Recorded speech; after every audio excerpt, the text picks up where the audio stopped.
Okay, so yeah, we're just taking a look at the South Beach area of Nonsuch Island here, and you can really see there has been a fair amount of erosion. You know, it looks like the whole beach has retreated by about 30 feet at least, 30 to 40 feet, and you know, quite a bit of sand depth has been taken away in the secondary dune. There was a line of vegetation, dune vegetation, that was starting to form a new dune right about at the top of where the tide, you know, where the darker sand is now. That's completely gone. That's been eroded away, and you can see where the waves broke up as far as the main dune line with all of the stabilizing vegetation on top. And right on the side of the beach, and the side of that was where there had been previously a large pile of plastic flotsam that we've been collecting from the beach for about the last 5 or 6 months now. And 2 days before the hurricane, JP, Haruja, Peter Drew, my assistant, and myself, we had basically bagged all that up, and it was about a ton of it, you know, probably about 1,500 to 2,000 pounds or so of it. It was bagged up and then carried up the path there, and you can just see it behind where the signs are. And it's a good thing we did that, because the area where it had been has lost several feet of sand, and you know, half of the debris would have been washed back out into the ocean, and the other half would have been scattered all over the coastline and probably over Cooper's Island behind Nonsuch as well. So that was quite a bit of work in very sweltering pre-hurricane conditions, you know, super humid and super hot, but it was well worth it. If we had not, we would have had just a horrible job. And then, you know, 5 or 6 months worth of work in gathering all of that debris and piling it up there so that we could carry out some research on it and gather some data as to where this stuff is coming from in the Atlantic. That would have all been wasted. You never know how close the hurricane is going to come or how much impact. Up until about 5 or 6 hours before the storm passed at its closest, it looked like it was headed directly for Bermuda. It would have been a direct hit, in which case we'd have been talking about, you know, winds gusting to 110, 115 miles an hour rather than to the 60 miles an hour that they got up to at the worst of the storm. We were just outside of the eye wall. So you just can't take that chance, and even then, sometimes you have these enormous big 20-foot swells that come in.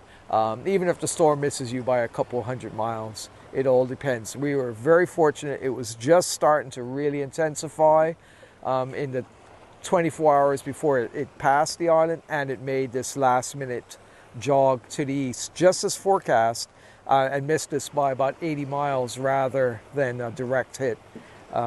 So yeah, so far, I mean, the hurricane season is only halfway over, so we're very relieved that we dodged that particular bullet, but by no means can we let our guard down. There's still almost 2 months worth of hurricane season to go, and the fact that the first half has been relatively quiet, the predictions are still for an active second half of the season, so we absolutely cannot let our guard down. And let's hope we don't have any more of these very stressful, you know, hurricane preparation work to deal with. Okay, so Jeremy and JP signing out from Nonsuch Island, Bermuda, on a swelly, getting warmer, but still very pleasant day out in Nonsuch Island, Bermuda, on, I believe, the 12th of September. This is the absolute day. This is the peak of the hurricane season in normal years. This has not been a normal year. All right, everybody have a great day then, and we'll head back ashore. Good, good, good, good.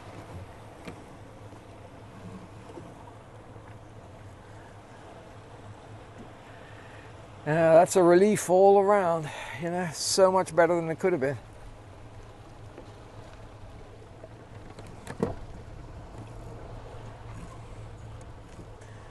Yeah. So if we continue to be this lucky, we may actually be able to have the time to build some new Kahau burrows this year rather than repair the existing ones from damage they, you know, incurred. So that's what we're hoping for, because these guys are increasing so fast now that I have to do an emergency crash housing program for them, literally. Because if you can build artificial burrows for them, it just really helps them to get established quickly, the new birds arriving for the first time. Otherwise, they have to dig out their own burrows, and that can take several years for the pair working together to dig out the burrow deep enough so that they can actually use it for nesting. And so that's an appreciable percentage of their breeding lifespan that's wasted, essentially. So we can get them right away, provide low-cost government housing for them to move into. It really helps the species to recover much more rapidly than it would otherwise. Okay, so, yep, quite a relief, this trip out here, and may it last for the rest of the hurricane season.